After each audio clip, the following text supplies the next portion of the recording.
tous. Merci d'être avec nous une nouvelle fois pour une nouvelle webconférence dans le cadre de la programmation virtuelle de l'été 2020 du laboratoire de cyberjustice.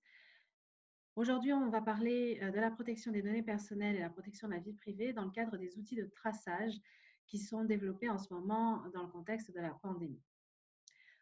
Aujourd'hui, avec moi, on a le professeur Pierre-Luc Désiel qui est nouvellement agrégé, donc félicitations professeur, à la faculté de droit de l'Université Laval. Et vous êtes également chercheur dans le projet autonomisation des acteurs judiciaires avec la cyberjustice et l'intelligence artificielle du laboratoire. Et notamment, vous êtes chef de chantier du chantier 14 sur les enjeux associés à la valorisation des données, à la protection de la vie privée, etc. Vous serez accompagné aujourd'hui par la professeure Céline Castet-Renard, qui est professeure titulaire à la faculté de droit de l'Université d'Ottawa dans la section droit civil, mais qui est également titulaire de la chaire l'intelligence artificielle responsable dans un contexte global. Donc, merci à vous deux d'avoir accepté de vous joindre à moi pour cette conversation. Alors, la parole est à vous, professeur Désiel. Parfait. Merci beaucoup, Karima. Alors, bonjour à toutes et à tous. Bienvenue à cette capsule vidéo sur les applications de notification d'exposition au COVID-19. Alors, ce sont des applications, évidemment, dont on a beaucoup entendu parler dans les derniers jours, dans les dernières semaines, qui ont fait beaucoup de bruit, qui ont alimenté de nombreux débats. Et on s'est donc dit que dans le cadre de l'école d'été du laboratoire de cyberjustice, ça serait intéressant de peut-être avoir une petite capsule sur ces applications-là et de soulever certains enjeux, notamment en matière de protection des renseignements personnels que ces applications-là peuvent soulever. Donc, évidemment, ce sont des applications sur lesquelles on n'a pas encore beaucoup d'informations. Ce ne sont pas des applications qui sont largement utilisées ou répandues, à tout le moins au Québec ou au Canada. Mais ça peut quand même être intéressant d'avoir quelques petits éléments de départ pour poser la réflexion, de passer à travers certains exemples et puis de soulever certains points clés qui vont peut-être devenir un petit peu plus importants dans les semaines ou même dans les années à venir, notamment dans un contexte de déconfinement et possiblement de vagues subséquentes de virus. Donc, le format de la discussion aujourd'hui va être relativement simple. Je vais commencer par présenter pendant 20 ou 25 minutes, disons, autour de 4 points. Ma collègue Céline Castet-Renard va par la suite réagir à mes propos et nous aurons par la suite une sympathique discussion autour de ces enjeux-là, des enjeux qui sont par ailleurs très sérieux. Et ma présentation va s'articuler en 4 temps. Je vais aborder 4 points, donc évidemment, ça va aller relativement rapidement. C'est un défi de parler de ces applications-là en une vingtaine de minutes, mais je pense qu'avec ces 4 points-là, on va aller à l'essentiel du débat, à l'essentiel de ce qui va être nécessaire pour la suite des choses dans le contexte du débat public qui risque de se continuer dans les semaines à venir. Donc, premier point que je vais aborder, c'est le pourquoi de ces applications-là. Pourquoi est-ce qu'on développe ces applications-là? C'est quoi les opportunités qu'elles nous offrent? Pourquoi est-ce qu'on veut les développer? Comment est-ce qu'on veut les utiliser? C'est quoi les bénéfices ou les bienfaits qu'elles peuvent amener? Dans un deuxième temps, je vais vous parler du mode de fonctionnement des applications, du mode de fonctionnement assez général, parce qu'il y en a plusieurs. C'est difficile de dire qu'elles fonctionnent exactement toutes de la même manière. On va y revenir un petit peu plus tard. Et placer une première typologie très générale, très contextuelle de ces différentes applications-là, placer un certain nombre de termes qui vont être pertinents pour la suite de la discussion et qui va nous amener dans un troisième temps à parler de certains exemples, les principaux exemples d'applications qui se sont déployés soit au Québec, au Canada ou ailleurs dans le monde. Donc, évidemment, il y en a plusieurs dizaines. Je vais me concentrer sur 6 applications en particulier qui vont nous permettre de revenir sur certains des modes de fonctionnement, certaines des typologies qu'on aura, les éléments de la typologie qu'on aura dégagés au deuxième point. Et dans un quatrième temps, je vais vous essayer de vous parler des enjeux en matière de protection de la vie privée ou les principaux enjeux en matière de protection des renseignements personnels que l'utilisation de ces applications-là peuvent soulever. Donc, premier point, pourquoi est-ce qu'on développe ces applications-là? Donc, déjà, la première chose qu'on doit savoir, c'est que ce sont des applications qui sont développées pour appuyer des efforts des autorités de santé publique qui sont déjà présents. Donc, des efforts qu'on appelle de recherche de contact ou en anglais de contact tracing, qui sont des processus qui sont traditionnellement utilisés par les autorités de santé publique dans un contexte épidémiologique. Et l'objectif principal de ces applications-là, ça va être de venir automatiser certaines des étapes du processus de recherche de contact. Donc, premier point vraiment, c'est que les applications de notification d'exposition au virus, puis on va revenir un petit peu plus tard sur pourquoi est-ce qu'on appelle ça des applications de notification d'exposition au virus, bien, ils viennent compléter ou appuyer des efforts de contact tracing ou de recherche de contact qui sont faits traditionnellement dans un contexte d'épidémiologie. Donc, qu'est-ce que la recherche de contact dans un niveau global, un premier niveau, avant même qu'on tombe dans le contexte technologique des applications? Bien, la recherche de contact, c'est un processus qui est utilisé pour établir un historique des déplacements, des contacts passés d'une personne qui aura déjà reçu un diagnostic positif à une maladie et pouvoir retracer toutes les personnes avec lesquelles ce patient-là est entré en contact pour pouvoir faire un suivi, pour pouvoir aller voir ces personnes-là, leur demander si elles aussi elles ont des symptômes, les avertir qu'elles ont potentiellement été en contact avec quelqu'un qui a été diagnostiqué positif dans ce cas-ci au COVID-19 et leur proposer certaines mesures, leur recommander certains comportements à adopter pour assurer de limiter la propagation du virus, de protéger leur propre santé, puis protéger la santé des autres. Donc, la recherche de contact, c'est déjà quelque chose qui est fait. On essaie d'établir des historiques de contact, puis de notifier les personnes avec lesquelles les personnes qui sont diagnostiquées positives sont entrées en contact pour les aider. Donc, normalement, c'est un processus qui va se décliner en 3 grandes phases. Donc, quand quelqu'un reçoit un diagnostic positif, on va faire un entretien avec cette personne-là. Vous en avez peut-être entendu parler dans les conférences de presse du gouvernement provincial dans les dernières semaines. Ce sont des enquêtes assez fournies, assez laborieuses, assez longues, où on va s'asseoir avec les personnes. On va leur demander où vous êtes allé dans les 10, 14 derniers jours, avec qui vous êtes potentiellement rentré en contact. Puis on essaie d'établir ce grand historique de contact-là qui va pouvoir servir pour l'enquête épidémiologique. Dans un deuxième temps, ce qu'on va faire, c'est qu'on va appeler ces personnes-là, on va les notifier. On va leur poser des questions sur leur état de santé. On va leur demander est-ce que vous avez des symptômes, est-ce qu'on va, on va leur demander comment ils se sentent, leur transmettre l'information qu'ils ont peut-être été en contact ou non avec cette personne-là. C'est de confirmer tout ça aussi, voir si c'est vrai, voir si c'est le bon moment.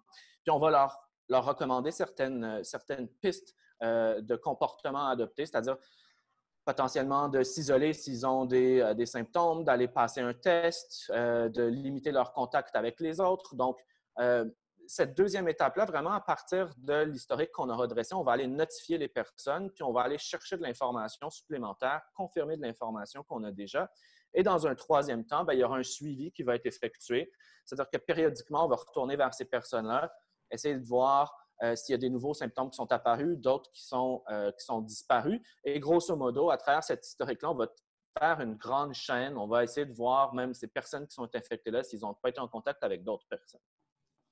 Donc, le processus de recherche de contact manuel qui est fait avec des entretiens normalement en personne, avec des appels téléphoniques, c'est un processus qui peut être long, qui peut être laborieux, qui va prendre beaucoup de ressources. Le gouvernement nous l'a dit au cours des dernières semaines, ça prend beaucoup de gens, beaucoup d'enquêteurs, d'enquêtrices qui sont mobilisés pour faire ces processus de recherche de contact-là.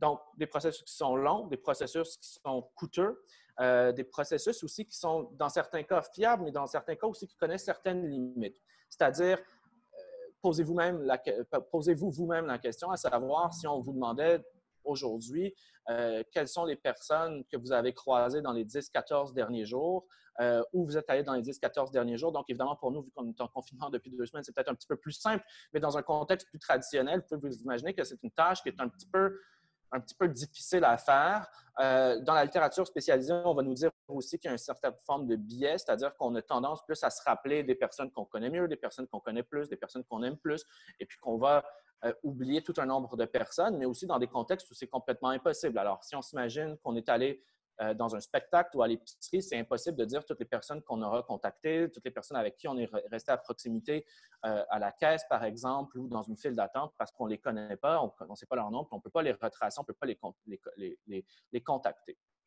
Donc, tout ce processus-là, processus manuel, traditionnel, qui est fait normalement, bien, qui est efficace puis qui est très utile dans un contexte d'épidémie, bien, il connaît certaines limites Et puis, ces limites-là viennent un petit peu des limitations qui sont humaines, qui sont des limitations cognitives, mais aussi de ressources. Donc, les applications, ce qu'elles essayent de faire, c'est d'automatiser ce processus-là, de faire en sorte que tout ça se fasse de manière automatique pour être sûr, d'un, que ça soit plus rapide, que ça soit moins coûteux, mais aussi beaucoup plus fiable, finalement. C'est ça la promesse, en fait, c'est ça l'objectif, c'est ça qu'on essaie de faire avec les applications de notification de contact ou les notifications d'exposition au risque. Donc, comment est-ce que ces applications-là fonctionnent? On a essayé de voir c'est quoi leur objectif, qu'est-ce qu'elles essaient de faire, pourquoi est-ce qu'on les a développées, c'est quoi leurs grandes promesses ou leurs grandes opportunités. Maintenant, ce qui peut être intéressant, c'est de voir exactement comment elles vont tenter de faire ça. Donc, le mode de fonctionnement, vous comprendrez que c'est assez difficile d'expliquer comment fonctionnent ces applications-là. D'un, parce que c'est des opérations qui sont très développées et qui sont utilisées aujourd'hui à travers le monde. Et ce sont des applications qui ne sont pas toujours configurées de la même manière, qui ont des modes d'opération qui sont relativement différents. Mais à mon sens, on pourrait, en tout cas pour les fins de cette présentation-là, regrouper 3 grandes étapes ou faire 3 grands recoupements que ces applications-là, dans une certaine mesure, vont nécessairement devoir accomplir pour automatiser le processus de notification de contact. Donc, la première, pas très compliquée, l'application est disponible, vous l'installez sur votre téléphone mobile, vous créez un profil individuel. Donc, on se crée un profil individuel de la même manière dont on va se créer un profil individuel quand on utilise d'autres formes d'applications. Mais ces applications-là vont aller chercher un certain nombre de renseignements personnels, donc des renseignements qui portent sur vous, qui vont permettre de vous identifier. Évidemment, les différentes applications vont aller chercher différentes quantités ou des renseignements de différentes natures, mais de manière générale, on va aller chercher des renseignements personnels qui vont dresser un profil, qui vont nous permettre de dresser un profil comme le nom, l'âge, la profession qui peut être pertinente, c'est-à-dire savoir si vous travaillez, par exemple, à la SAQ ou dans une épicerie ou si vous êtes chauffeur d'autobus. En ce moment, ça peut être assez intéressant pour évaluer votre profil de risque. Les mesures d'hygiène personnelle ou certaines habitudes de vie, c'est-à-dire est-ce que vous portez un masque régulièrement ou pas, est-ce que vous vous lavez fréquemment les mains ou pas, et des informations sur la santé. Donc, est-ce que vous avez des symptômes? Est-ce que, puis on y reviendra un petit peu plus tard, est-ce que vous avez déjà reçu un diagnostic? Comment est-ce que vous vous sentez? Est-ce que vous avez… et puis souvent, ces renseignements-là vont être collectés par le biais de petits questionnaires auxquels vous répondez par le biais de questions courtes, finalement, de réponses courtes. Donc, première chose, comme dans la plupart des applications, on se crée un profil, on commence à fournir des éléments à l'application pour déterminer qui on est et qui va lui permettre par la suite, dans certains cas, en tout cas, d'évaluer le risque d'exposition qu'on peut avoir à la COVID-19. Dans un deuxième temps, une fois que l'application est installée et qu'on se déplace dans la ville ou dans les lieux publics en général, bien, ce qu'elle va essayer de faire, c'est de créer de manière automatique une historique de contact qu'on peut avoir avec d'autres personnes. Donc, évidemment, là, ça présuppose que les autres personnes, les contacts vont être appelés avec d'autres personnes qui ont aussi installé cette application-là puis qui ont installé la même application. Donc, ce qu'on a besoin, c'est de voir, au lieu qu'à chaque fois, c'est comme si à chaque fois que vous croisiez quelqu'un, bien, vous lui demandiez qui il est, puis vous prenez une note pour à quelle date vous avez croisé quelqu'un, où vous étiez, bien, le téléphone va essayer de faire ça de manière automatique. Et de manière générale, cette historique de proximité ou cet historique de contact-là va se faire par le biais de 2 technologies. Donc, les applications vont souvent choisir entre l'une ou l'autre. Il y en a certaines qui vont combiner les deux, mais les grandes technologies, ça va être la technologie Bluetooth ou la technologie GPS. Donc, la technologie Bluetooth, tout simplement, comment ça va fonctionner? Vous êtes sûrement déjà familier avec cette technologie-là. C'est une technologie qui va permettre d'émettre des signaux puis de recevoir des signaux d'autres appareils qui sont à proximité de cet appareil-là. Hein? C'est quelque chose qui nous permet, par exemple, de connecter notre souris à notre ordinateur sans avoir à passer par un fil. Les deux appareils vont se parler ou même juste d'échanger de l'information entre 2 téléphones ou un téléphone ou un ordinateur. Donc, les appareils se reconnaissent, s'identifient et peuvent échanger des signaux ou changer de l'information entre elles sans avoir à passer par un autre réseau ou une autre structure un petit peu plus large. Donc, grosso modo, le Bluetooth, ce qu'il va faire, c'est de reconnaître les appareils qui sont à distance pour lesquels il y a l'autorisation d'entrer en contact et échanger une certaine forme d'information.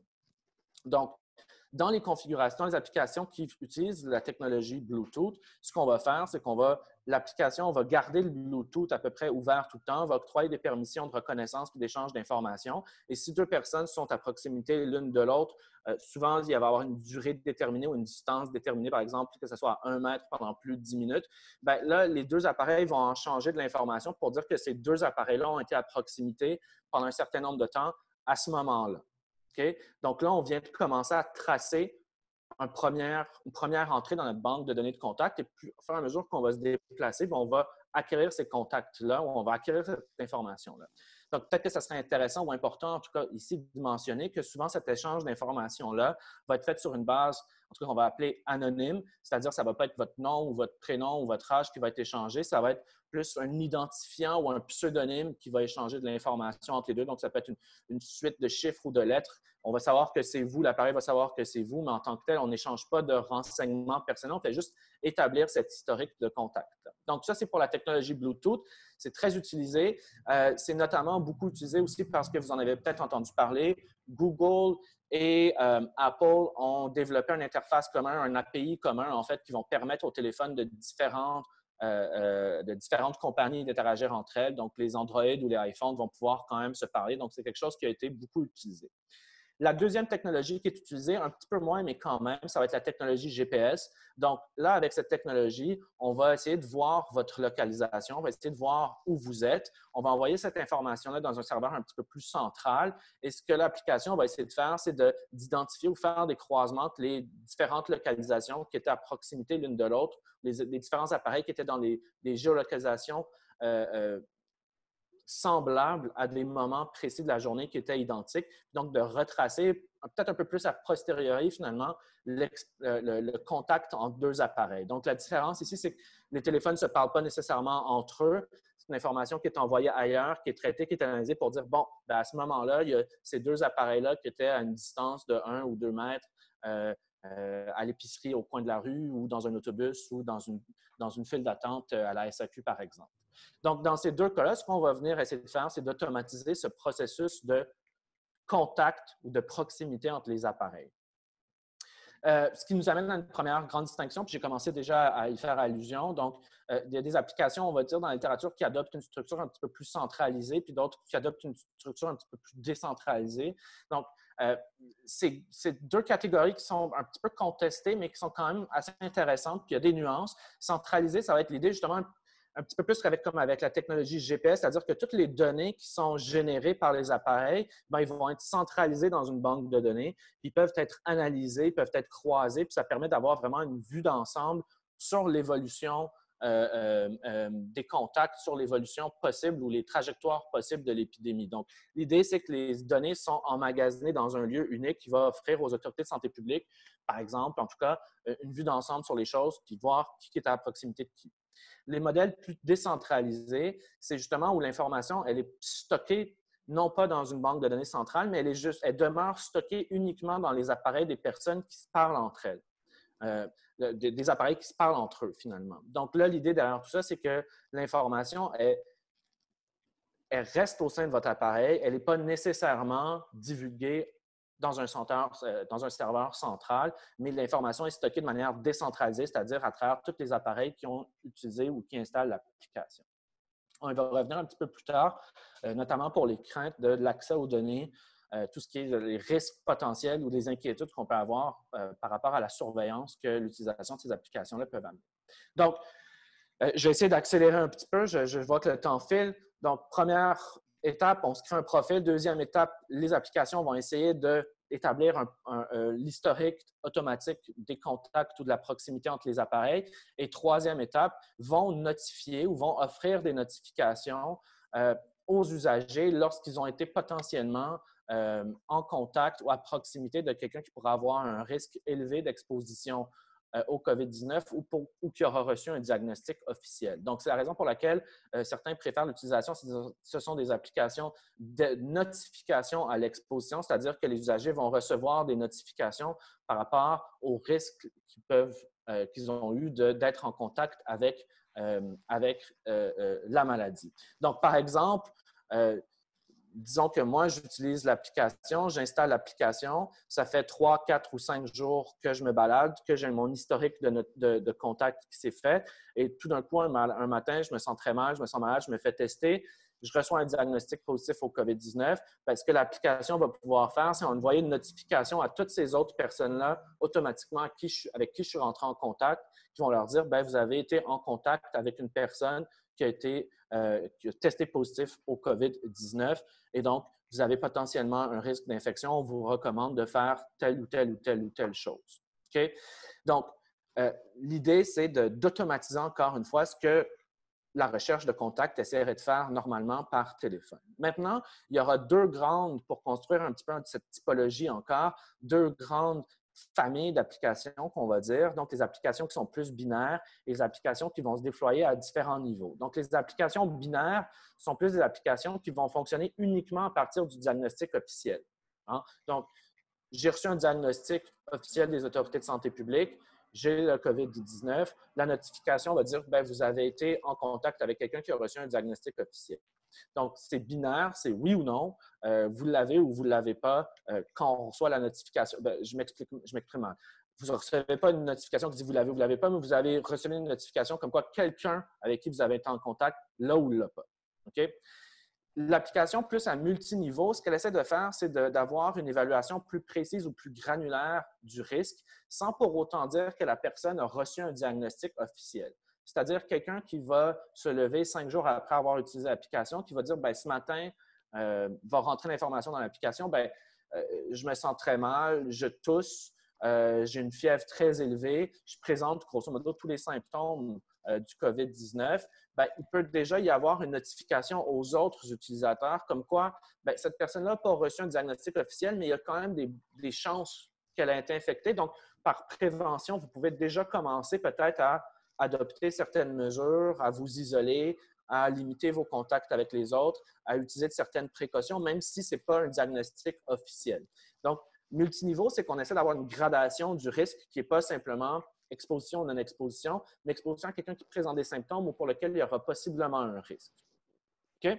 Donc, mode de fonctionnement, 3 grandes étapes. Profil, création de l'historique et puis notification par la suite, soit dans une perspective binaire avec les diagnostics officiels ou plus à niveau multiple avec différents indicateurs ou différentes variables qui peuvent aller avec les symptômes sans avoir nécessairement à passer par le diagnostic, bien que ces applications-là vont aussi prendre le diagnostic en considération. Donc maintenant, quelles sont les principales applications qui sont en utilisation aujourd'hui? Donc au Canada, il y a à mon sens, 3 principales, en tout cas qu'on connaît un peu mieux. La première qui a été déployée, c'est AB Trace Together, donc une application qui est donc de type binaire, donc avec les diagnostics comme on vient de le voir, qui est utilisée en Alberta et qui fonctionne avec la technologie Bluetooth, donc qui va adopter une structure un petit peu plus décentralisée. L'objectif clair de cette application-là, si vous allez voir sur le site web officiel du gouvernement d'Alberta, ça va être vraiment de venir, et puis c'est pour ça que c'est intéressant cet exemple-là, on dit que clairement, c'est venir, on essaie d'appuyer ou de compléter ou d'agir de manière complémentaire au travail des autorités de santé publique en termes de recherche de contact. Donc, ce qu'on va faire, c'est que quand quelqu'un va recevoir un diagnostic positif, cette personne-là va être contactée par téléphone par les autorités de santé publique de l'Alberta à l'aide du numéro qu'elle aura fourni dans le cadre de l'application. Et là, on va lui demander de volontairement, donc avec son consentement finalement, on pourra en discuter de la validité de ce consentement-là peut-être un peu plus tard, mais de transmettre aux autorités de santé publique l'historique de proximité qu'elle aura créé à l'aide de son application mobile. Donc là, on est vraiment dans un modèle presque hybride, c'est-à-dire qu'on est encore avec une recherche un peu manuelle, vocale par des appels téléphoniques. Mais au lieu de demander à la personne avec qui vous étiez à quel moment, est-ce que vous êtes capable de vous rappeler tout ça, on lui demande tout simplement de téléverser l'ensemble des données qu'elle aura collectées au cours des derniers jours avec son application, donc dans la volonté d'avoir quelque chose d'un petit peu plus fiable. Deuxième application qui peut être intéressante, vous en avez certainement entendu parler, l'application COVID, qui est une application qui a été développée par le MILA, qui opère principalement à travers la technologie Bluetooth, mais qui incorpore aussi certaines données au niveau de la géolocalisation, au niveau du GPS, mais qui va surtout opérer avec la technologie Bluetooth, qui est une application, une des rares applications à multiniveau. Donc, là, on n'est pas juste avec le diagnostic, on essaie d'avoir une une perspective beaucoup plus granulaire, beaucoup plus précise. Et on essaie de faire ça ou de faire cette évaluation du risque-là ou de prédiction du risque de la personne avec des techniques d'intelligence artificielle. Donc, un modèle un petit peu plus pointu, un peu plus avancé, qui ne s'intéresse pas à une logique très binaire, mais qui va aller un petit peu plus loin et essayer d'offrir des recommandations personnalisées en fonction d'un risque qui peut varier et qui ne mène pas nécessairement à l'exposition de quelqu'un à quelqu'un qui a reçu un diagnostic positif. C'est une application qui est aussi très intéressante dans la mesure où elle intègre ouvertement et de manière assez rigoureuse et robuste le concept, à mon sens, en tout cas, le concept de privacy by design, donc d'essayer vraiment d'avoir une application qui va respecter au maximum la vie privée des personnes. Et l'idée derrière tout ça, puis on pourrait y revenir un petit peu plus tard, c'est de dire, bien, pour que les gens l'utilisent, les gens l'installent et puis donc que l'application puisse fonctionner correctement, il faut qu'il y ait confiance en cette application-là. Et une des manières dont on peut rassurer les personnes ou nourrir leur confiance, c'est en s'assurant de bien protéger leur vie privée. Troisième application au Canada, c'est l'application Covishield. On en connaît un petit peu moins sur cette application-là. C'est une application qui a été développée par Shopify, par en fait un groupe de volontaires de Shopify et qui va opérer principalement avec la technologie Bluetooth et plus particulièrement l'interface qui a été développée par Apple et Google. C'est ici une application binaire, donc un petit peu moins précise, qui apporte un peu plus à celle de l'Alberta, un petit peu moins précise ou j'ai envie de dire pointilleuse que l'application du Mila, qui va donc s'intéresser vraiment aux diagnostics positifs qui sont fournis. C'est une application, comme je vous disais un petit peu tout à l'heure, pour laquelle on a un petit peu moins d'informations. Il y a un GitHub de l'application. Vous pourrez trouver certaines choses. Il y a une politique de vie privée, par exemple, qui est là, qui n'est pas très fournie nécessairement, mais il y a quelques informations intéressantes et le code est en source ouverte. Donc, on a trois applications relativement différentes au Canada. La première en Alberta, qu'on voit vraiment, que j'ai choisi cet exemple-là parce qu'on voit vraiment l'idée de complémentarité entre le travail humain et le travail de la machine. Une deuxième qui fonctionne vraiment de manière multiniveau granulaire avec l'intelligence artificielle. Et une troisième qui est plus binaire, mais plus automatisée, qui fonctionne avec les trucs très populaires finalement de Apple et Google qui devraient peut-être permettre une plus grande adhésion finalement. J'accélère encore plus. Désolé. Qu'est-ce qu'on a à l'international? Donc, évidemment, l'application Stop COVID en France. Céline pourra très certainement vous en parler un petit peu plus que moi. De ce que j'ai cru comprendre, c'est une application qui est binaire, utilisée en France depuis le 2 juin 2020. L'installation de l'application se fait sur une base volontaire. Donc, quand vous allez voir sur le site web de Stop COVID, vraiment, on insiste beaucoup sur le caractère volontaire et non obligatoire de l'utilisation. C'est une application de notification qui fonctionne avec la technologie Bluetooth et qui va enregistrer les contacts qui sont faits à 1 mètre ou moins de distance entre deux appareils pendant une période de plus que 15 minutes. Donc, ça, c'est intéressant. La plupart des applications, ça va être comme ça aussi, mais ce n'est pas juste parce que vous passez à côté de quelqu'un dans l'autobus que c'est enregistré. Il faut vraiment qu'il y ait une exposition un peu plus prolongée. Et quand on a un diagnostic positif, autre le simple fait qu'il y a une notification qui va un petit peu ruisseler dans la chaîne de l'historique, il va y avoir aussi la possibilité de communiquer avec le médecin traitant par le biais d'une télécommunication. Donc, on voit ici aussi le pivot ou le passage vers l'intervention humaine.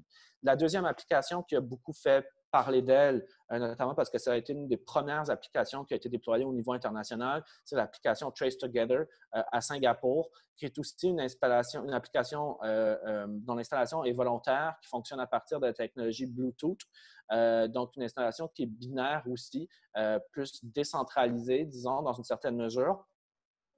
Donc, qui est volontaire, mais avec une limite relativement importante.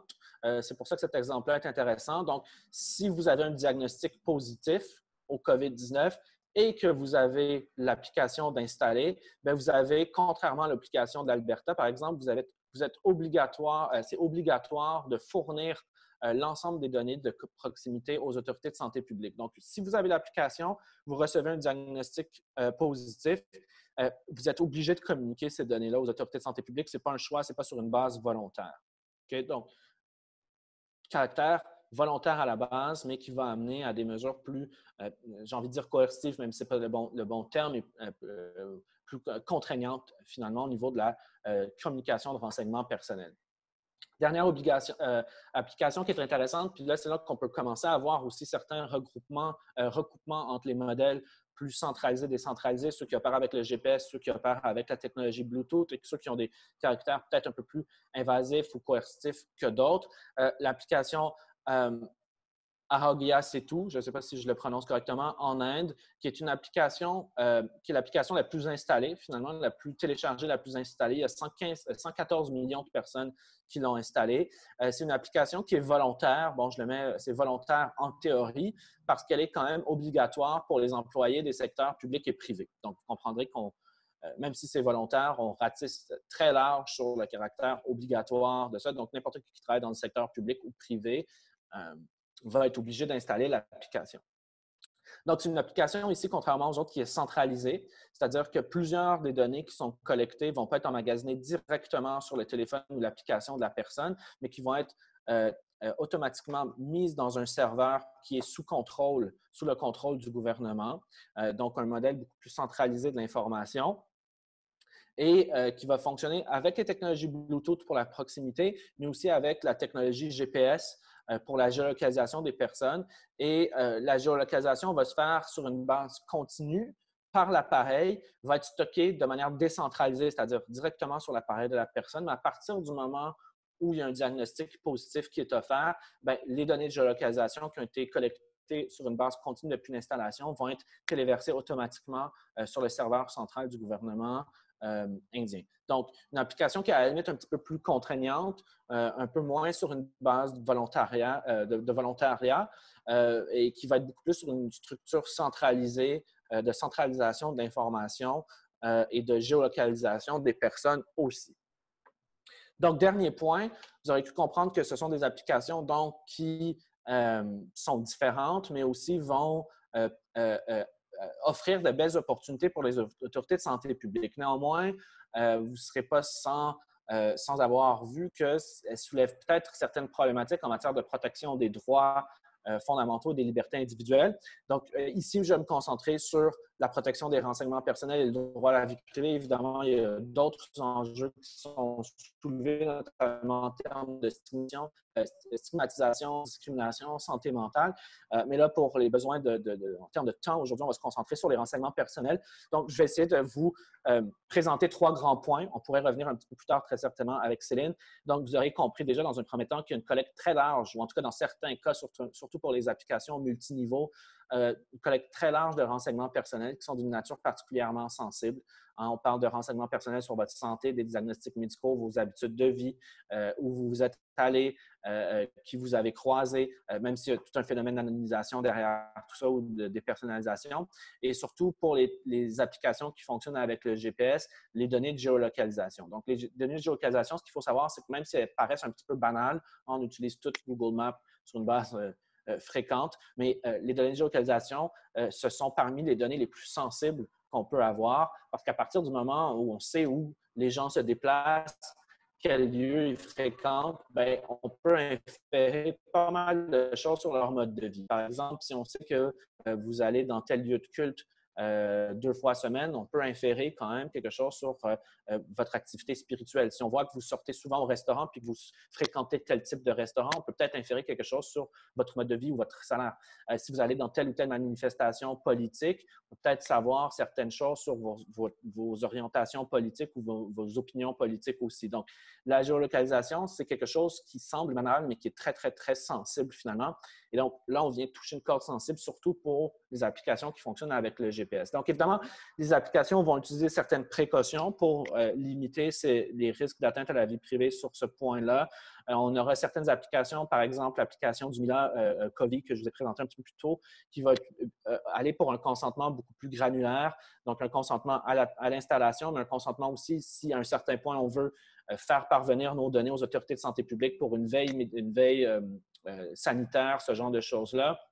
Donc, on va essayer de jouer sur le consentement pour avoir un consentement peut-être un peu plus abouti. Évidemment, tout ça ne tient pas quand on va parler d'applications dont l'installation et l'utilisation est obligatoire.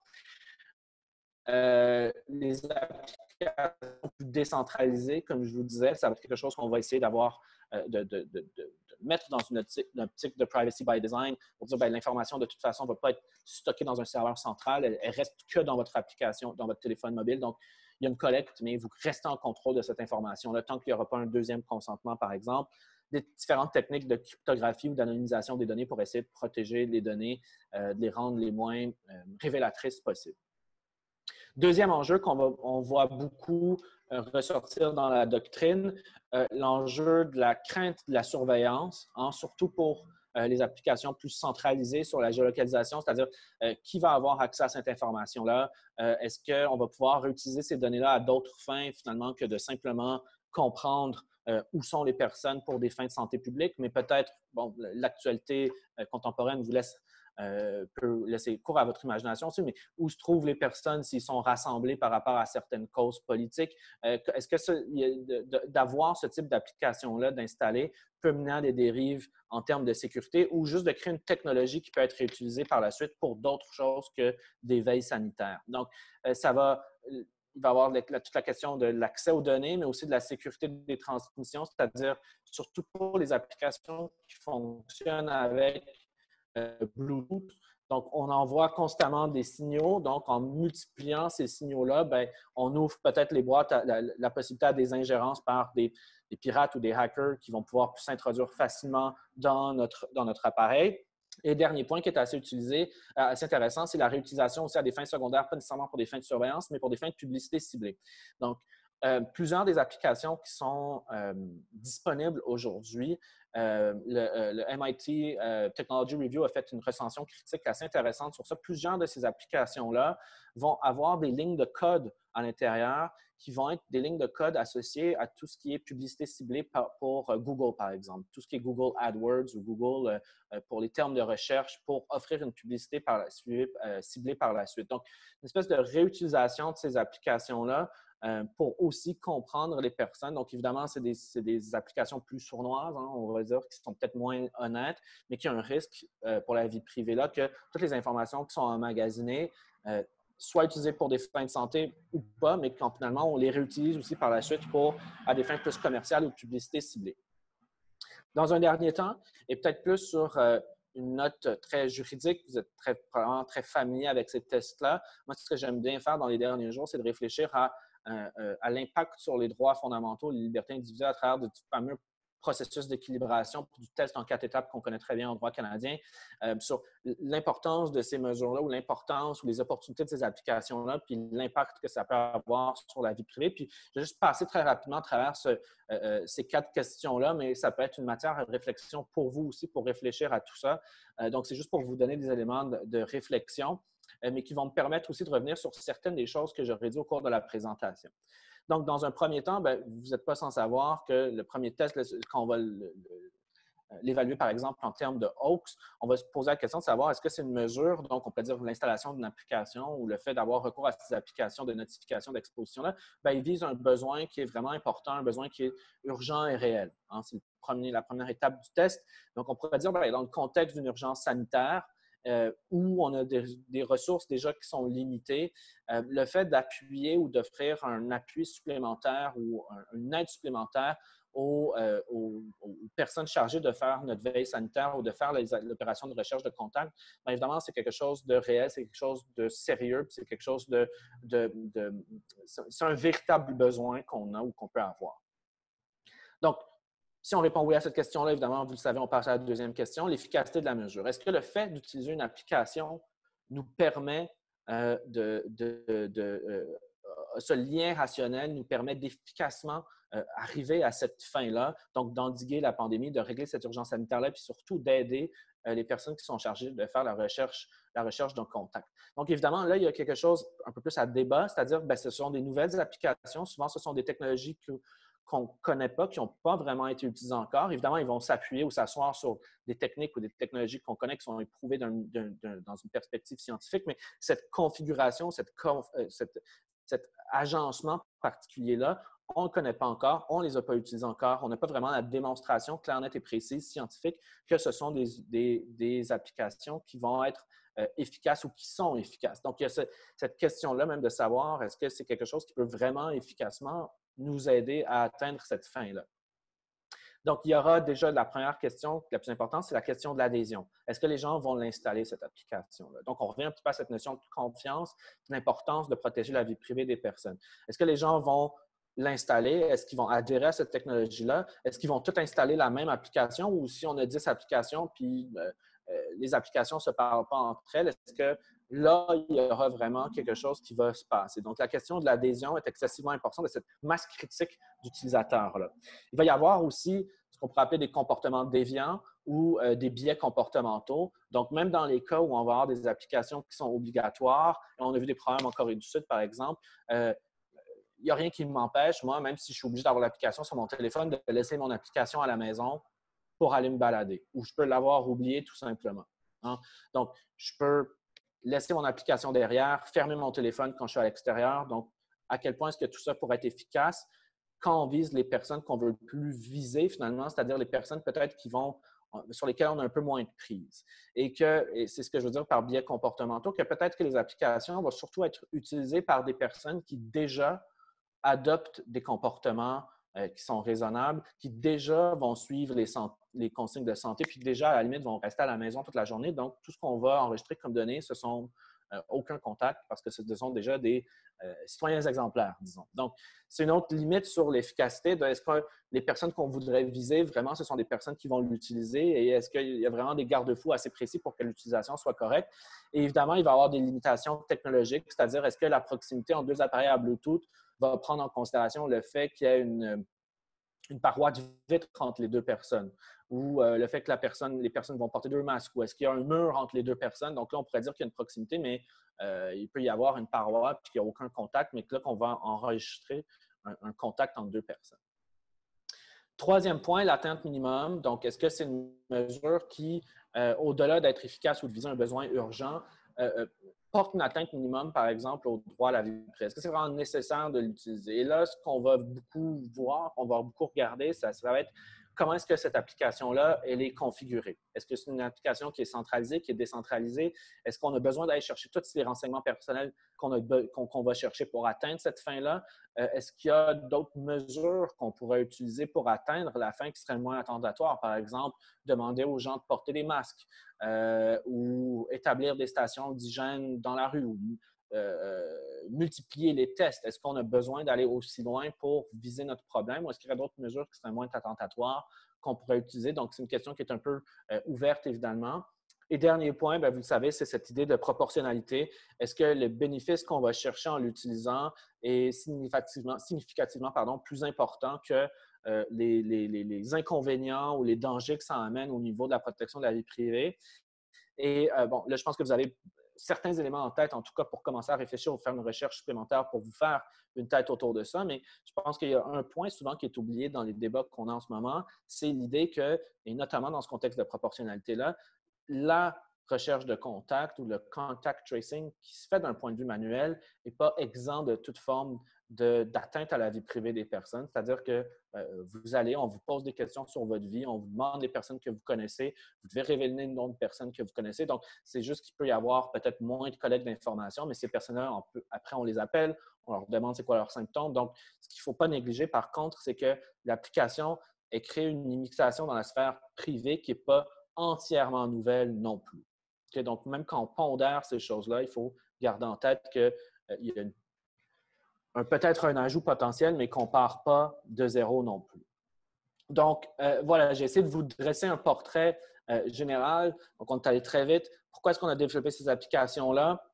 Pour appuyer les efforts de recherche de contact. Comment ça fonctionne? On a vu nos 3 étapes, création d'un profil, génération d'un historique, les notifications, les principales applications au Canada et dans le contexte international, les principaux enjeux en matière de vie privée, que ce soit pour une collecte assez importante de renseignements personnels, les dérives potentielles en termes de surveillance ou de réutilisation des données de publicité ciblée, puis aussi cette réflexion-là en termes de l'équilibration qu'on a entre l'urgence de la situation et la pertinence de la mesure qu'on recherche. Donc, j'espère que ça vous donne assez d'informations pour réfléchir de votre côté aussi.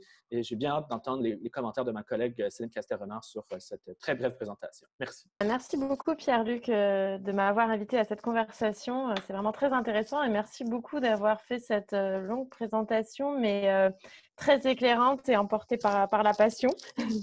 Parce qu'effectivement, c'est un sujet assez passionnant et controversé. Et je trouve que c'est le moment de poser les choses sereinement, calmement, de comparer un petit peu les différentes applications, loin des polémiques.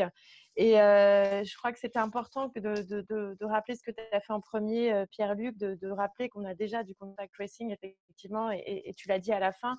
De toute façon, on est déjà en train d'essayer de rechercher ces contacts pour essayer d'endiguer la pandémie. La seule question est de savoir comment être plus efficace et comment le faire mieux. Et c'est vrai que les outils de machine learning, par exemple, nous aident à aller un petit peu plus loin et à collecter plus d'informations. La première chose le premier commentaire que je voudrais faire, qui est juste une petite précision, tu l'as dit, effectivement, la collecte à la main ne va pas disparaître. On ajoute la collecte automatique la plupart du temps. Et c'est vrai que je me suis posé la question de savoir lequel était le plus intrusif. Ça dépend en fait parce que finalement, c'est peut-être pas tout à fait les mêmes données qui sont collectées. Quand c'est à la main, on va aller un peu plus dans le détail, combien de temps vous avez passé avec les personnes, etc. Donc, ça va peut-être être plus intrusif, mais en même temps, l'information sera peut-être de meilleure qualité. Mais sur la collecte automatique, on va avoir des informations qu'on n'aurait pas du tout autrement. Les personnes qu'on a croisées dans un bus, par exemple, on n'a aucune idée de leur identité, donc on est incapable de retracer quoi que ce soit. Donc, ça va être une information peut-être plus sommaire parce qu'on ne sait pas trop combien de temps on est resté en contact avec ces personnes-là, mais une information complémentaire. Donc, c'est vrai que les deux modes sont intrusifs et dans les deux cas, on cherche à savoir qui la personne a croisé. Mais c'est aussi complémentaire et c'est peut-être en ça que c'est intéressant de les comparer. Il faut aussi ajouter que on n'a pas beaucoup de recul effectivement sur l'efficacité des moyens automatiques, mais on sait que les moyens à la main sont efficaces. Donc, c'est pour ça qu'on continue finalement, qu'on va plus loin et de se dire on ne pourrait pas ajouter une information supplémentaire, partant quand même du constat que déjà à la main, on sait que c'est une méthode intéressante. Donc, ce que je voulais dire par rapport à cette automatisation, c'est d'abord peut-être que le cadre légal de protection des données personnelles a une incidence très certainement sur le choix des technologies utilisées. Et donc, si on compare entre l'Europe et l'Amérique du Nord et le reste du monde, puisque Pierre-Luc a parlé de Stop Covid en France, si on compare, évidemment, on va considérer le cadre normatif dans lequel s'insèrent ces technologies.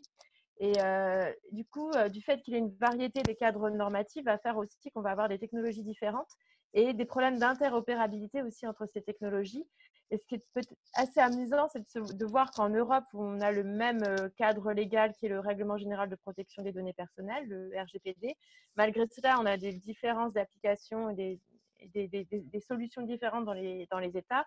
Certains États ne font rien, comme au Portugal. D'autres ont un système centralisé comme en France, d'autres comme en Allemagne ont un système décentralisé. Et même s'il y a eu une recherche collective et des scientifiques qui se sont mis ensemble pour proposer quelque chose conforme au cadre légal européen, on a quand même une diversité. Donc, je trouve qu'il y a un parallèle à faire entre la diversité normative et la diversité technologique. Et donc, on se retrouve avec des problèmes d'interopérabilité, ce qui pose aussi quand même la question de l'efficacité, y compris quand on a le même texte à disposition. Donc, à partir du moment où on a un cadre légal de protection des données personnelles qui diffère, on va avoir des principes différents. Et par exemple, en Europe, on va avoir des principes qui vont se retrouver dans les applications, dans la façon dont on aborde ces applications, comme les principes directeurs de minimisation des données, principes de finalité, principes de nécessité de la collecte. On va avoir un principe du consentement, on va avoir un principe de privacy by design. Donc, des principes qui ont déjà été évoqués. Mais ce qui est intéressant, je trouve, c'est que même dans les pays qui n'ont pas l'obligation de respecter ce genre de cadre, ça a eu une influence sur le débat. Alors, peut-être pas dans les solutions effectivement retenues, mais ça a une influence sur le débat. Donc, c'est un peu aussi une façon de faire circuler les normes parce que finalement, on a un problème commun, on doit essayer d'endiguer la polémique. Tout le monde veut faire son application de contact tracing, on regarde les solutions technologiques des autres. Et quand on débat, effectivement, on tient compte un petit peu de ces exigences légales et le débat finalement s'ouvre, y compris dans les pays qui ne sont pas soumis à ces principes-là. Donc, c'est assez intéressant. Et l'exemple que donne Pierre-Luc est intéressant aussi. L'application Covid du Mila, effectivement, essaie d'intégrer une approche de privacy by design, a fait un privacy impact assessment, donc qui est une exigence qu'on trouve dans le RGPD, mais qu'on ne trouve pas en droit canadien ou en droit québécois. Donc, ça montre qu'il y a vraiment une circulation aussi des concepts juridiques et des règles juridiques au travers de ces technologies. Donc, ça, je trouve que c'est un phénomène assez intéressant. Ce que je voulais dire aussi, c'est que même dans des pays où on a dans des régions du monde où on a une approche assez forte de la protection des données personnelles comme en Europe, ça n'est pas un droit absolu et il y a toujours une mise en balance qui rappelle le processus d'équilibration dont parlait Pierre-Luc. Il y a toujours une balance des intérêts et des droits fondamentaux. Et à l'intérieur même du règlement général de protection des données, on tient compte de l'intérêt public, on tient compte de la santé publique. Et d'ailleurs, l'application Stop Covid en France n'est pas fondée sur le consentement de la personne, mais sur la santé publique. Donc, c'est la base légale de l'application, ce qui montre bien que dans la balance des intérêts, finalement, on va tenir compte d'autres enjeux, d'autres intérêts que la vie privée. Alors, si je reviens d'ailleurs sur cette application Stop Covid, je voudrais juste dire pour la petite histoire que ça fait à peu près une semaine que l'application est disponible. Seulement 2% de la population l'ont adoptée. Donc, ça montre un petit peu le problème d'efficacité et la limite du consentement, même si on n'imagine pas dans les pays démocratiques ne pas demander le consentement des personnes et ne pas fonder ces applications sur le volontariat. Mais je voulais quand même qu'on s'arrête 2 secondes sur cette notion de consentement parce qu'on sait très bien que le consentement peut être un petit peu forcé. Il peut y avoir une pression sociale pour aller dans certains endroits, certains restaurants, etc. Et notamment au travail aussi, se pose la question d'imposer ou pas, parce que c'est ce qui a été fait en Inde, mais un petit peu partout. Est-ce que l'employeur a le droit d'imposer à ses salariés de mettre en place ces applications? A priori, non. Mais d'un autre côté, il a aussi l'obligation de protéger ses salariés. Et si on ne fait pas tout ce qu'il faut pour se protéger et protéger les autres, ça peut aussi mettre en difficulté l'employeur. Donc, je trouve qu'il y a un contexte tout particulier dans le travail et peut-être même que finalement, les salariés seraient prêts à le faire si c'est la condition pour reprendre le travail quand on a besoin économiquement de reprendre le travail. Je pense que là, tout le monde est prêt ou quasiment est prêt à télécharger l'application. Donc, c'est vrai qu'il y a le consentement, la volonté, évidemment, peut être forcé dans ces contextes-là. Ce que je voulais dire aussi, c'est qu'il y a une question dans ces applications de circulation d'informations. Est-ce qu'elle est descendante, est-ce qu'elle est ascendante ou est-ce qu'elle est les deux? Autrement dit, est-ce que l'information de mon état de santé vient par exemple d'un professionnel de santé qui va alerter le système et qui va faire redescendre l'information pour me dire que je suis malade. Donc, c'est le système français et c'est en ça qu'on comprend finalement mieux peut-être la centralisation parce que ça vient du ministère de la Santé finalement, d'un dispositif qui est mis en place par le ministère de la Santé. Alors que d'autres applications comme Covid 2000 combinent l'ascendant et le descendant entre l'information qui vient des autorités de santé publique et l'information qui vient de la personne, avec toujours une limite. Est-ce qu'on est capable de se diagnostiquer alors qu'il y a des asymptômes? Est-ce qu'on est capable de savoir ce qui se passe? C'est sûr qu'on ne peut pas se contenter d'une information qui viendrait uniquement de la personne, mais la combinaison des deux enrichit la question et finalement permet de savoir s'il faut centraliser ou décentraliser. Évidemment, ça fait partie des questions qui se posent.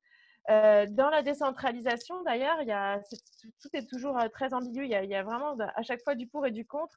Dans la décentralisation, l'avantage, c'est qu'on contrôle l'information. Mais d'un autre côté, est-ce qu'on est vraiment capable de protéger son téléphone et ses données des attaques? Moi, j'en suis pas capable personnellement. Donc, c'est vrai que c'est une sécurité, mais en même temps, on n'est pas tout à fait sûr d'être en capacité de protéger ses propres informations. Et je voulais faire une autre remarque générale et peut-être que je vais m'arrêter là. Certaines applications, j'ai en tête uniquement l'application du Mila Covid. Je ne sais pas s'il y a d'autres systèmes qui sont complexes comme cette application-là. Mais l'application Covid n'était pas simplement une application de contact, de traçage. Mais il y avait aussi un objectif de collecte de l'information, anonymisation de l'information, agrégation de ces données pour créer un système de modélisation, et c'est là que le machine learning avait le plus d'impact d'ailleurs, pour finalement conserver cette donnée et modéliser et prévoir l'évolution de la pandémie. Donc, je trouve qu'il faut peut-être aussi bien cibler, bien savoir de quoi on parle quand on a affaire à des systèmes qui sont finalement plus complexes et ne sont pas seulement du traçage de contact, alors que les autres sont beaucoup plus simples. Les autres modèles qu'on a cités sont beaucoup plus simples et sont vraiment focalisés sur le contact de traçage. Et finalement, quand on a plusieurs objectifs comme ça, ça fait qu'une application a plusieurs finalités. Ce qui suppose qu'il y ait un consentement à chaque fois. Donc ça, Pierre-Luc l'a bien dit, le consentement était prévu à chaque fois. Mais c'est vrai qu'il faut bien faire attention de bien séparer, bien d'être clair sur ce qu'on fait et être tout à fait transparent avec le public. Et aussi de respecter le principe de nécessité de finalisation et de minimisation des données pour chaque usage, en fait. Bien séparer et bien se dire pour cet usage-là, est-ce que j'ai vraiment besoin de cette donnée? Pour faire du contact tracing, je n'ai pas forcément besoin de connaître le genre de la personne ou son âge, alors que j'en aurais besoin pour la modélisation. Donc, du coup, est-ce qu'on n'est pas amené, du fait de cumuler les objectifs, est-ce qu'on n'est pas amené à collecter plus de données? C'est très certainement ce qui arrive dans ces cas-là. Et aussi, dans l'application Covid, il y avait un mélange de Bluetooth et de GPS. Mais le GPS, ce n'était pas d'une grande granularité. Quand on parle de GPS aussi, il faut voir le détail parce que ça peut être savoir exactement où se trouve une personne ou ça peut être simplement le quartier dans lequel elle est. Et là, c'était plutôt cette deuxième hypothèse. Donc, on ne cherchait pas du tout à savoir où était la personne, mais essayer d'anticiper les évolutions de la pandémie par quartier, par exemple, pour essayer d'identifier des clusters, des futurs clusters. Donc là, ça a tout à fait un intérêt en termes de santé publique. Mais il faut faire attention quand on manipule ce genre d'informations parce que ça peut stigmatiser les quartiers. On sait qu'il y a des quartiers pauvres, on sait qu'il y a des regroupements ethniques, et évidemment sur des territoires et sur des villes. Donc, c'est une information très sensible à avoir et il faut faire attention à la façon dont on l'utilise après coup. Donc, tout ça pour dire que Pierre-Luc l'a bien montré, il y a plein de modèles différents et quand on parle de ces applications-là, il faut vraiment se concentrer sur chacune d'entre elles pour savoir comment elles fonctionnent et ce qu'on peut éventuellement lui reprocher ou quels sont ses atouts, chacune ayant ses forces et ses faiblesses finalement par rapport au traçage des contacts. Eh bien, merci Céline. Je ne sais pas si Pierre, tu veux réagir ou Oui, non, mais je veux dire, je pense qu'on est d'accord sur pas mal de choses aussi. Alors, moi, j'ai été très, très étonné parce que c'est vrai que j'aurais peut-être dû vérifier avant. J'ai regardé Stop COVID il y a quelques jours, mais je n'avais pas vu qu'il y avait seulement 2% de la population qui ont installé l'application. Alors, c'est quand même pas mal parce que je me rappelle, moi, quand j'avais regardé les Q&A, finalement, les questions-réponses sur le site de Stop COVID, qui disait que ça prendrait, pour être optimalement efficace, entre 60 et 80 d'adhésion. Donc là, on est très, très loin. En fait, avec 2 on est très, très loin. Donc, est-ce qu'on a des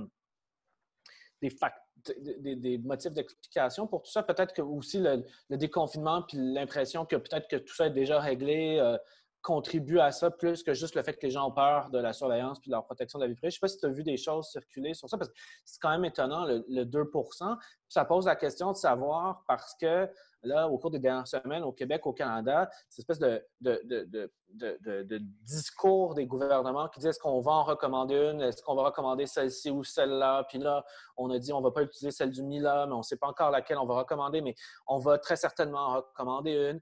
Mais là, ça pose la question de savoir devant ces chiffres-là, est-ce que le gouvernement s'y attend encore, et surtout dans un contexte de déconfinement là, qui va s'accélérer encore plus avant la semaine prochaine, s'il recommande une application dans une semaine ou même demain ou dans 10 jours, est-ce que ça vaut vraiment la peine encore au final de recommander quelque chose? Je ne sais pas, je trouve ça très intéressant. Finalement, c'est très surprenant en fait.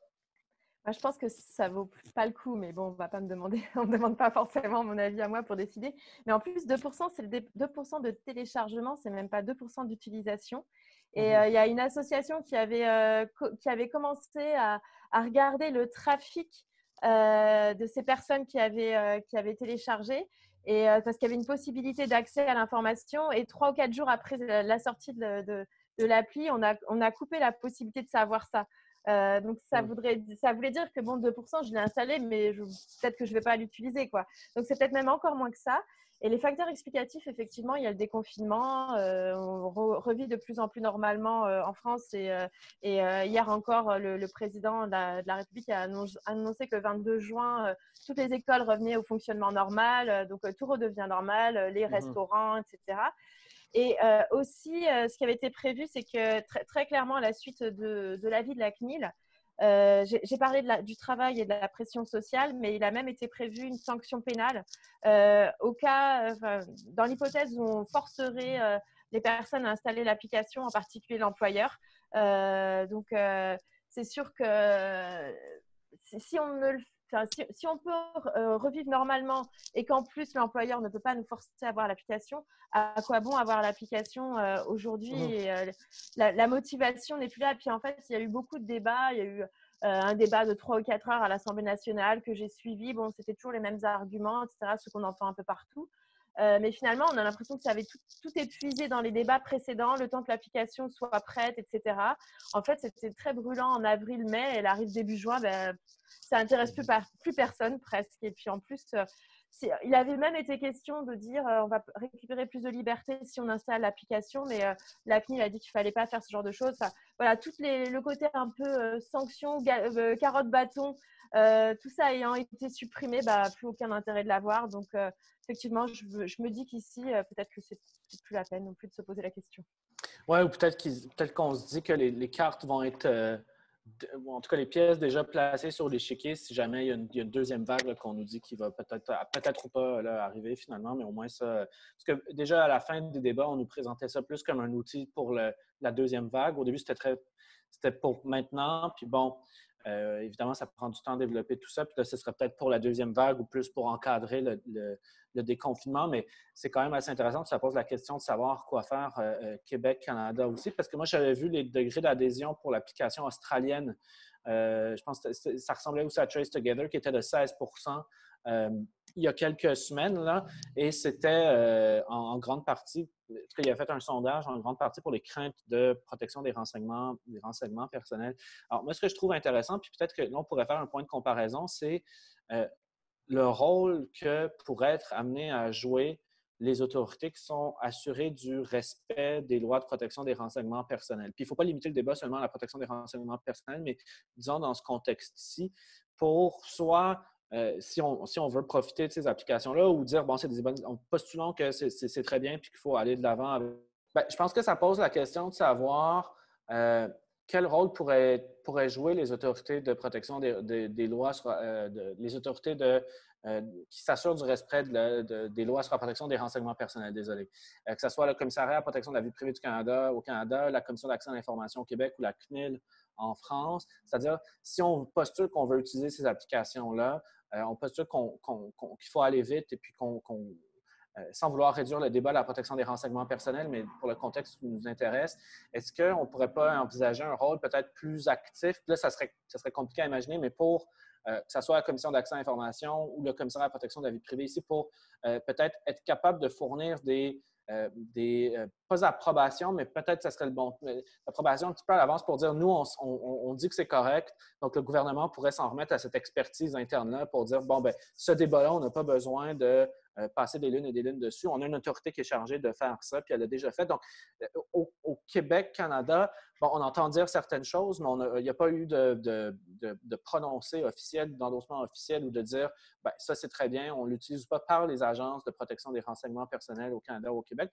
Je me demandais si en France, la CNIL, ça a été quoi son rôle ou comment elle a fait ça? En fait, elle a donné 2 avis importants. Un au cours du débat, quand on commençait à dire que ça allait être stop Covid et qu'on commençait à avoir certaines caractéristiques. Et après, évidemment, les débats au niveau européen, le respect du RGPD, etc. Et après, elle a donné un avis, mais qui était encore...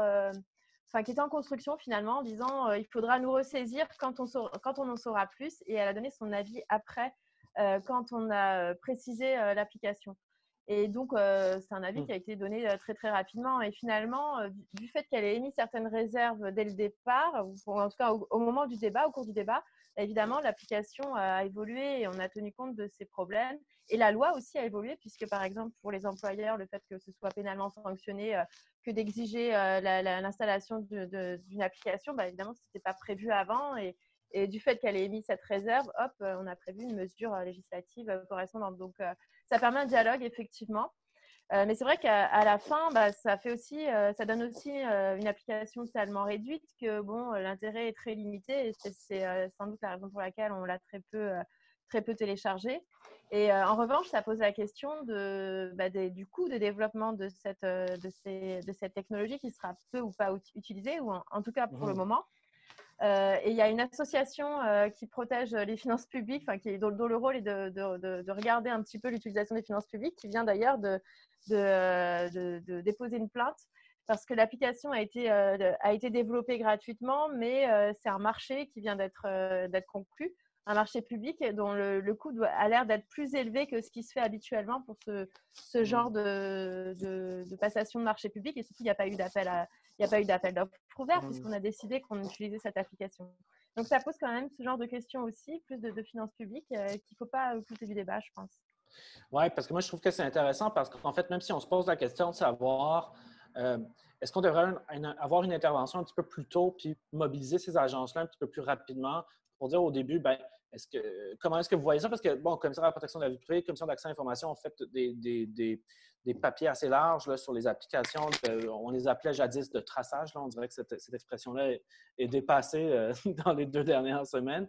Mais c'est assez intéressant, mais on pourrait se poser la question de savoir pourquoi est-ce qu'on ne mobilise pas ces ressources-là qui pourraient jouer un rôle en amont, là, presque de privacy, de macro privacy by design, c'est-à-dire d'accompagnement puis de conseil presque en amont. Puis là, ça pose la question là, des ressources qui sont à disponibilité, de si tout le monde arrive avec une application. Mais ça pose aussi le problème, je pense, après, parce que là, moi, j'ai été très étonné de voir ça sur le site de COVID, de Stop COVID, que c'est un peu... Ça, c'est les autorités qui sont passées par-dessus puis qui l'approuvent puis qui avaient le logo de la CNIL. Alors, nous, au Canada, en tout cas, on n'a pas trop l'habitude de voir soit des applications ou soit des dispositifs technologiques qui disent on est approuvé par, puis c'est peut-être pas le bon mot, par le commissaire ou la Commission d'accès à l'information. Puis je trouve que ça pose quand même une question. Alors, je ne sais pas comment ça pourrait être géré après, de dire s'il y a une plainte, en fait, contre l'application, là, on dirait que les autorités de contrôle sont déjà mouillées, comme s'ils avaient déjà pris une décision, mais pas par rapport à des faits qui sont particuliers finalement. Puis peut-être que ça les met dans une position difficile après pour revenir sur une application qui aurait déjà approuvé, mais dans un contexte un peu abstrait, de dire de manière générale. C'est sûr que ce ne serait pas la même chose, mais je ne sais pas si dans la perception des choses, après, ce ne serait pas nuisible pour ces autorités-là en disant comment est-ce que tu peux sanctionner, qu'est-ce qu'on peut avoir confiance en une autorité qui sanctionne une application qu'elle avait approuvée à la base. Donc, je trouve que ça serait intéressant, mais en même temps, ça mettrait l'autorité de contrôle dans une position assez complexe. Donc, peut-être quand même qu'on réfléchit à ces questions-là en matière de vie privée dans une manière plus large, le fait de séparer les approbations a priori puis le contrôle a posteriori en 2 autorités, peut-être qu'éventuellement, ça m'a fait réfléchir à ça, ce serait intéressant. Parce qu'on parle beaucoup de la CAI puis du Commissaire de la protection de la vie privée pour faire un audit préalable d'utiliser l'intelligence artificielle, mais je trouve que quand on pousse un peu plus loin, peut-être que ça amène une position peu confortable finalement. Je ne sais pas ce que tu en penses. C'est vrai, on peut se dire qu'elles sont presque jugées parties, mais en même temps, je pense que c'est aussi une logique de coopération. Auparavant, dans la logique avant le RGPD en France et en Europe, c'était vraiment une autorité de sanction, alors que là, c'est plus une autorité qui peut se positionner en co-construction ou en approbation, par exemple. Il n'y a plus de système d'autorisation préalable, sauf s'il y a des risques particuliers pour la vie privée. Et là, à ce moment-là, il faut en référer à l'autorité nationale de protection. Donc, il y a bien un dialogue. En fait, on parle plus de dialogue et de coopération maintenant. Et je crois que ce n'est pas inintéressant parce qu'effectivement, ça permet d'éviter qu'une application aille dans le mur parce qu'il y a un problème d'acceptabilité sociale, parce qu'il y a un problème de conformité aux législations. Et moi, je trouve ça plutôt intéressant. à condition, je te rejoins, à condition de bien séparer le fait d'approuver une application de manière générale parce qu'elle a des garanties générales, mais ce qui n'empêche pas des dérives individuelles ou à plus petite échelle.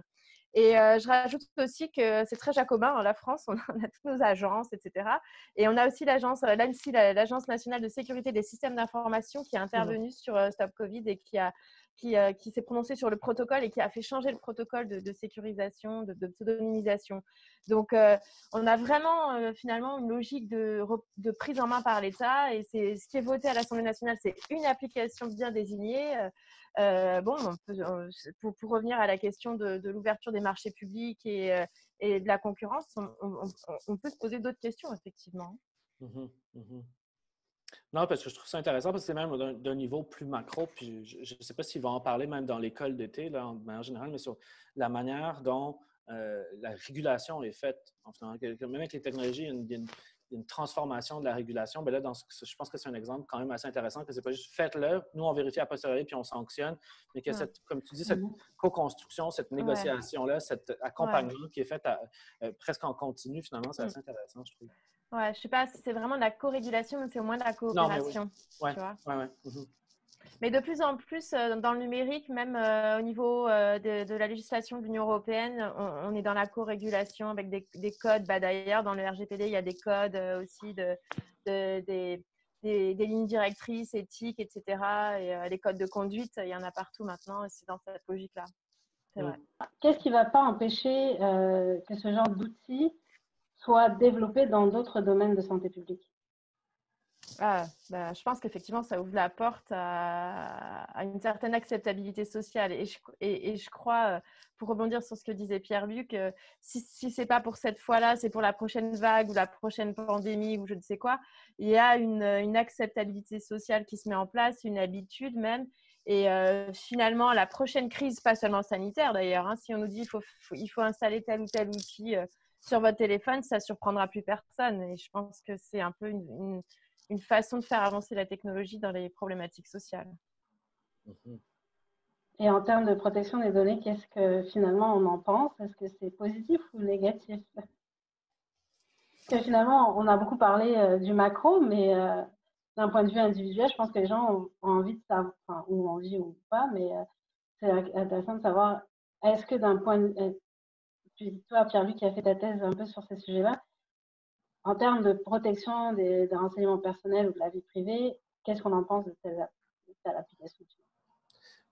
Ben, comme je te dis, moi, j'ai l'impression qu'il faut vraiment regarder. Ça va dépendre de la configuration de chacune des applications, en fait. Je pense qu'il y en a qui sont très bien, puis d'autres qui sont très problématiques, en fait. Moi, autant qu'on puisse en parler, puis pour ne pas le nommer, mais c'est pour dire des choses positives, l'application du Mila, je trouve qu'elle a fait des pas de géant, en fait, une perspective très innovante, très intéressante en matière de protection des renseignements personnels. Je trouve qu'elle a montré qu'elle a... c'est des développeurs qui ont essayé vraiment d'intégrer, puis c'est une des premières sur cette ampleur-là, en tout cas moi que je connais au Canada, d'adopter ces principes de privacy by design, d'essayer d'aller encore plus loin que ce que la loi demande, puis d'essayer aussi d'arrêter de voir la protection des renseignements personnels comme quelque chose de complètement antinomique avec la recherche de d'autres objectifs ou intérêts publics. Moi, je trouve qu'un des grands dangers qu'on a et qui dessert grandement la protection des renseignements personnels, c'est cette idée, puis c'est même à la fin de ma présentation, de toujours faire une équilibration comme d'un côté, on protège la vie privée, de l'autre côté, on protège la santé, ou de l'autre côté, on protège la sécurité publique. Puis dans un contexte comme celui-là, on ne peut pas s'étonner que ça soit toujours la santé ou la sécurité publique qui soit choisie au détriment de la protection des renseignements personnels. Puis donc, à partir de ce moment-là, je pense que la protection des renseignements personnels, un de ses défis, puis un des défis de ceux qui la défendent, puis moi, je pense que j'en fais partie, je pense que Céline en fait partie aussi, c'est de montrer qu'elle peut cohabiter, puis que ce n'est pas quelque chose avec d'autres intérêts, que ce soit collectif ou plus commun, et puis qu'on peut faire les deux choses en même temps, que ce soit plus une forme de synergie qu'une forme de sacrifice l'un pour l'autre. Puis je trouve que l'application du Mila, elle a essayé de faire ça. Ça veut dire que c'est parfait, que ça fonctionne complètement? Peut-être pas. Mais en même temps, il y avait cette idée-là de dépasser cette opposition-là qui est assez bonne, en voulant dire, ben oui, on peut faire de la santé, mais ça ne veut pas pour autant dire qu'on peut trouver l'excuse de dire, ben c'est au profit de la protection des renseignements personnels. Puis si vous voulez protéger la vie privée, c'est nécessairement parce que vous voulez moins de sécurité ou moins de protection. Donc moi, je trouve que déjà défendre la protection de la vie privée, défendre la vie privée, c'est de montrer qu'elle peut cohabiter avec d'autres choses. Puis que moi, j'ai trouvé que l'application du MILA de cette perspective-là était vraiment très intéressante. Et donc, pour répondre à ta question, faisait des très bonnes choses en matière de protection de la vie privée. Il y a d'autres applications, par exemple, que là, on nommera peut-être un peu moins, mais qui, clairement, sont des applications beaucoup moins sérieuses puis beaucoup plus d'opportunisme, en fait, finalement. C'est-à-dire de dire, ben là, tout le monde va avoir une ruée vers l'utilisation de ce type d'application-là. On va faire quelque chose assez rapidement, puis on va en profiter pour mettre des lignes de code pour aller chercher de l'information. On va mettre ça dans les conditions d'utilisation, mais les gens ne vont pas trop s'en rendre compte qu'on va faire de la publicité ciblée avec tout ça par après, et ou qu'on va prendre des données, qu'on va les revendre à d'autres personnes sur des agrégats anonymisés. Donc ça, c'est des applications qui vont être beaucoup moins performantes en matière de protection de la vie privée ou de protection des renseignements personnels. Je parlais un petit peu plus tôt de l'application Shopify. L'application Shopify, c'est intéressant, puis elle offre des solutions qui sont le fun aussi, mais quand on va voir la politique de protection des renseignements personnels, la Privacy Policy, finalement, elle fait, puis ils vont certainement la développer éventuellement s'ils en viennent à continuer ce projet-là, mais elle fait 3/4 de page, puis on va nous dire que ça se peut que les données soient hébergées sur des serveurs Amazon qui sont situés aux États-Unis. Donc, pour des données de santé publique canadiennes, de mettre ça sur des serveurs aux États-Unis, moi, je trouve qu'il y a peut-être des enjeux là. Donc, à partir de ce moment-là, ça, c'est beaucoup plus problématique. Donc, est-ce que c'est bon ou pas bon pour la protection de la vie privée? Ça dépend de l'application, mais ce qui est certain, c'est qu'à travers tout ça, il va falloir qu'on dépasse l'opposition entre vie privée et santé, puis qu'on essaie de voir comment est-ce qu'on peut travailler à faire ces deux choses-là ensemble. Puis arrêter de réduire ça à une opposition puis à un processus d'équilibration, même si je l'ai fait il y a 20 minutes finalement. Est-ce que vous voulez rajouter quelque chose, Céline? Non, je suis vraiment d'accord avec ce que Pierre-Luc vient de dire. S'il doit y avoir un mot de la fin, je trouve que c'est un très bon mot de la fin parce que ça dessert finalement la protection des données personnelles que de l'opposer systématiquement à la santé ou à la sécurité. Et évidemment, à chaque période de crise, ce sera toujours le parent pauvre ou l'empêcheur de tourner en rond. Il ne faut absolument pas voir les choses comme ça. Il y a vraiment des combinaisons possibles. Et au sein même des textes, il y a de la souplesse, il y a cette combinaison. C'est vraiment des balances d'intérêt. Et je pense que c'est un cadre qui vit avec un peu d'assouplissement quand c'est nécessaire. Donc ça, c'est vraiment important de le dire. Là, ce qui fait sans doute défaut à ces applications pour qu'on ait vraiment envie de leur donner beaucoup de données personnelles, c'est pour certaines le manque de transparence et le manque d'efficacité parce que quand on est à 2% par exemple, vraiment, je ne vois pas qui pourrait être motivé de l'installer aujourd'hui. Effectivement, ça conclut plutôt bien la discussion. Merci à vous deux d'avoir participé à cette discussion. C'était très, très intéressant.